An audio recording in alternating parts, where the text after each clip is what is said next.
Unity classic author Mary Kupferle wrote, "Joy belongs to you, whether you know it or not. It is yours now to discover, to use, to exercise, and to bring into expression." The theme for the month of October is joy. To me, joy is adjacent to the Unity definition of zeal, which is the inward fire of the soul that urges one onward. Joy is a divine attribute that is not diminished or extinguished. We do sometimes express it more or less skillfully, or sometimes we even forget. But the inner fire of joy is present. Joy belongs to you, whether you know it or not. It is yours now to discover, to use, to exercise, to bring into expression. Joy belongs to you. Breathe that in. Joy belongs to you. It is our natural state of connection, of kindness and joy. We're born like that. Babies, yes, they cry when they have a need because they haven't figured out how to tell their caregivers that they have a need, but they also laugh. And children laugh. And they laugh without worry of what anyone's thinking or covering or any of that. They just laugh. They have joy. So what happened?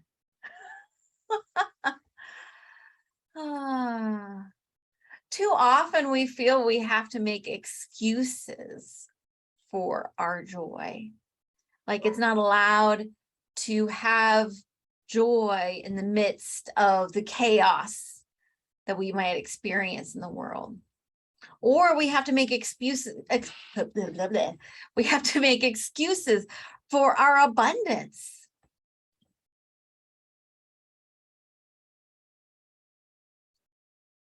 When did having the worst story become the best thing?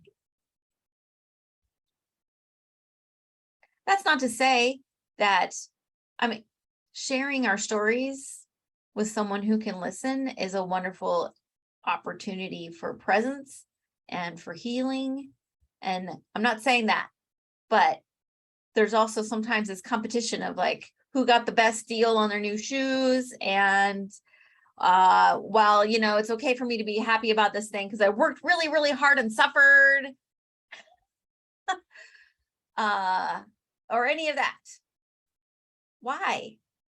Why can't we laugh like children do? And to me, there's a difference between happiness and joy. They're often used interchangeably, but to me, happiness is more of an emotion that comes and goes like the tides. And, the rest of our emotions, sadness comes and goes. Anger comes and goes, all of the different things. But joy is a core state. It's the inward fire. It doesn't go away, even if we forget. Brain scans of monks with thousands, tens of thousands of hours of meditation practice show that they are powerhouses of compassion. And the state of peacefulness that we may associate with meditation becomes a permanent state of being. Amazing research showing that they just hang out in a state that some of us, we might be more dabblers in comparison, reach when we really get into meditation. They just hang out there. That's their normal place. And so that's exciting to me, because, I feel like I'm more on the dabble end of the meditation spectrum when you consider thousands and thousands of hours of practice as a master level. It's exciting to know that the brain and internal way, our way of being in the world is changeable, and they can show the data on that. Our brains have more plasticity, changeability than we may have been led to believe.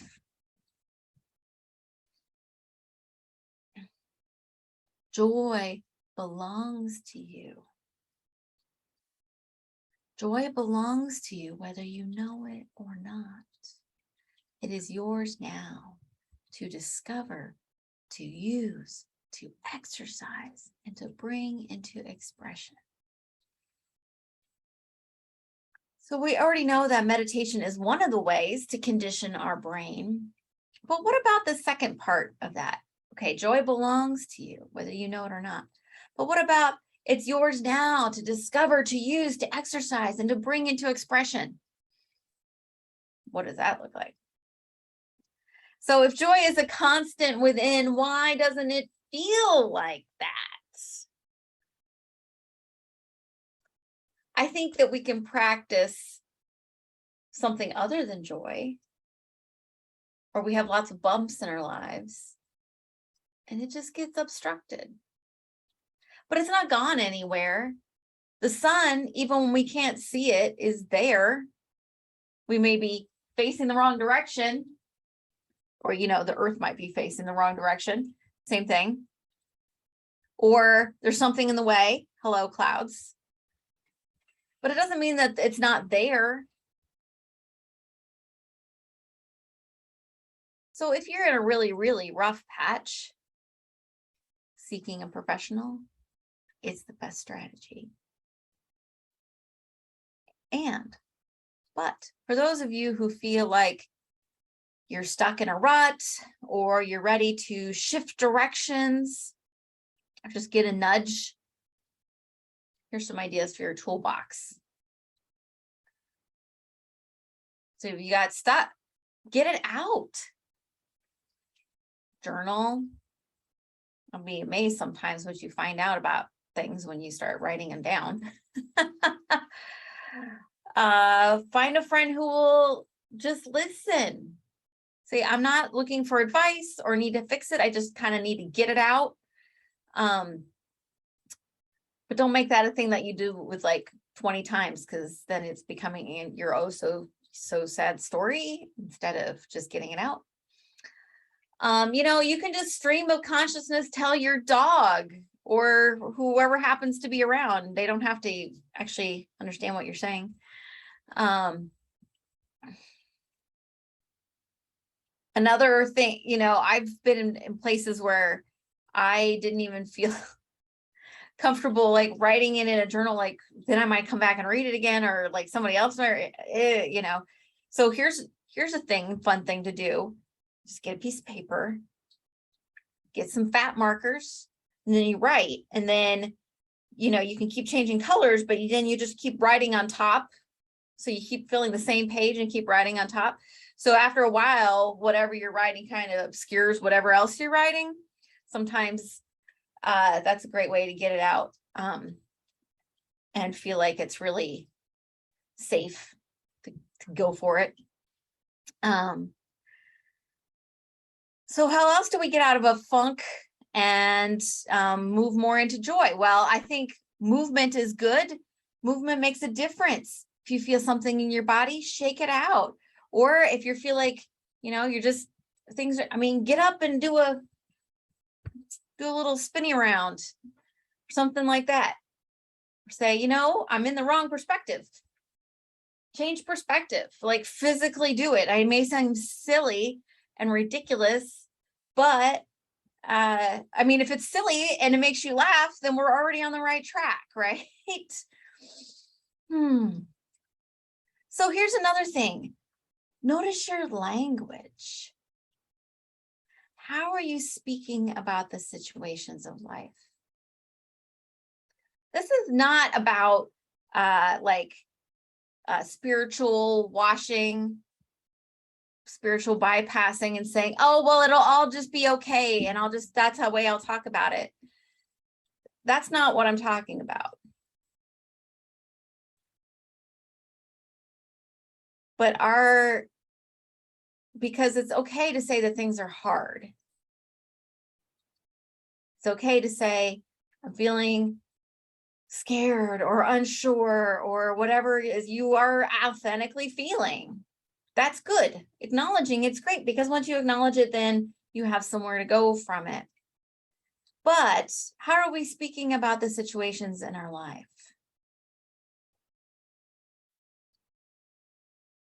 Are we reflecting the idea that joy and abundance and love, etc., belong to you?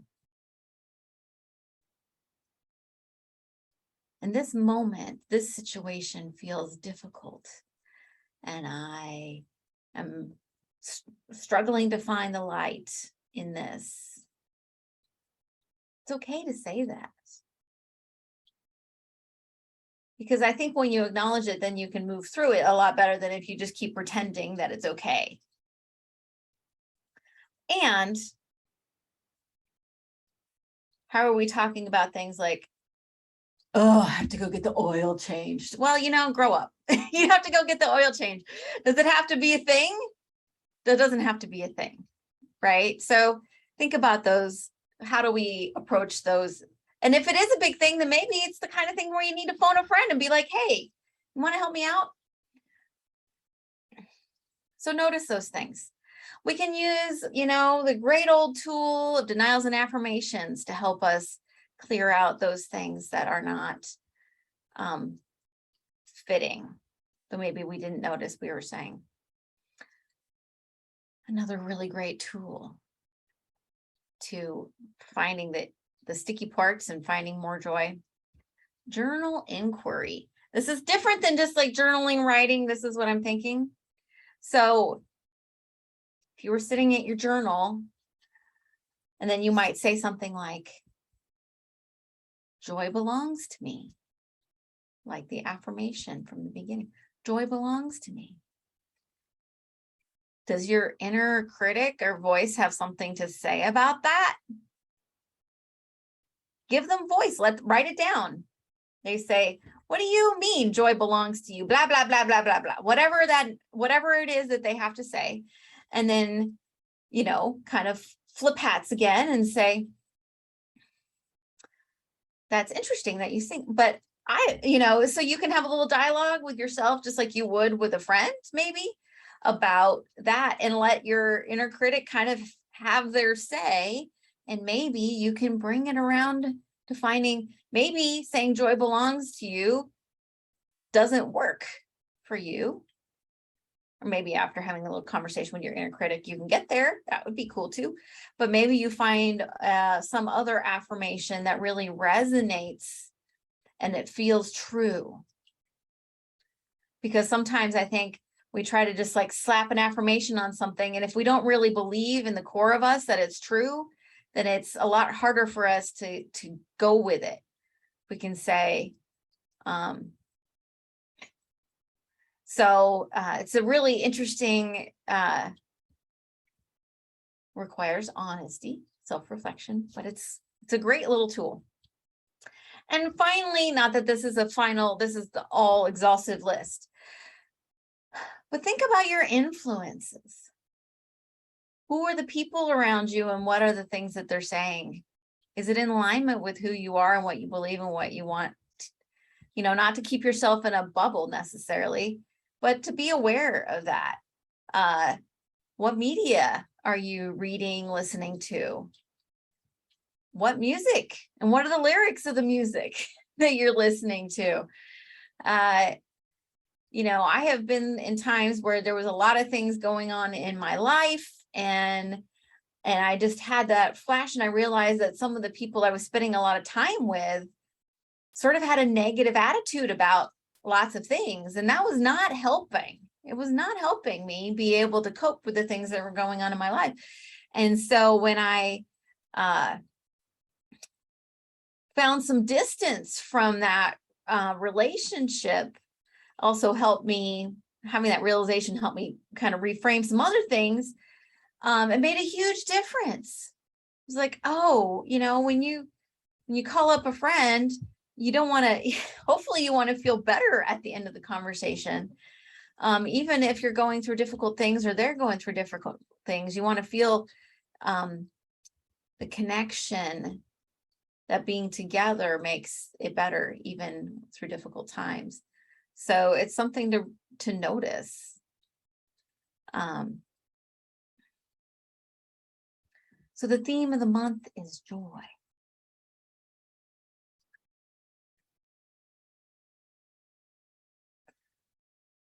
So what if we all leaned in to the idea, really embrace the idea, and maybe we have to do some work to get there, but really embrace the idea that joy belongs to me, whether I know it or not. It is mine now to discover, to use, to exercise, and to bring into expression. How about you can all say, you don't have to turn your things on or anything, but how about we all say that? I'll say a little bit and then you can repeat and we'll go back and forth, okay? So we're going to say it as an affirmation for ourselves. So, joy belongs to me. Joy belongs to me, whether I know it or not. Whether I know it or not. It is mine now to discover, to use, to exercise. It is mine now to discover, to use, to exercise, and to bring into expression. To bring into expression. Don't worry, I'm going to make a meme. You don't have to remember it all. So what if we embraced that, or even part of that, this month? And what if we all took into thinking about the monks and the evidence that their increased spiritual practice really increases their joy and their ability to walk in the world? And so what if we all, whatever it means for you, embrace this idea that joy belongs to us and work to increase our meditation and reflection time? Unity is supposed to be practical Christianity because we practice it, and by practicing it, we prove it, okay? So here is our chance. Well, every day. So can we transform our lives into more expression of joy? That's what we're going to work on this month. We're going to do it. I mean, and hopefully we'll keep going. You don't have to stop after the month is over, because we have a whole lifetime to find out. But this is an opportunity. Together, we're going to kickstart ourselves into believing these things. And I've got a whole bunch of really great quotes from Unity leaders about joy. So the intention, at least, is to make memes of a whole bunch of them. So, so can we transform our lives into expression of joy? So I'm going to say the quote from Mary Kupferle one more time to close us out. So I invite you to just feel it in your bones. Joy belongs to you, whether you know it or not. It is yours now to discover, to use, to exercise, and bring into expression. So it is. Amen. Yeehaw. Hallelujah.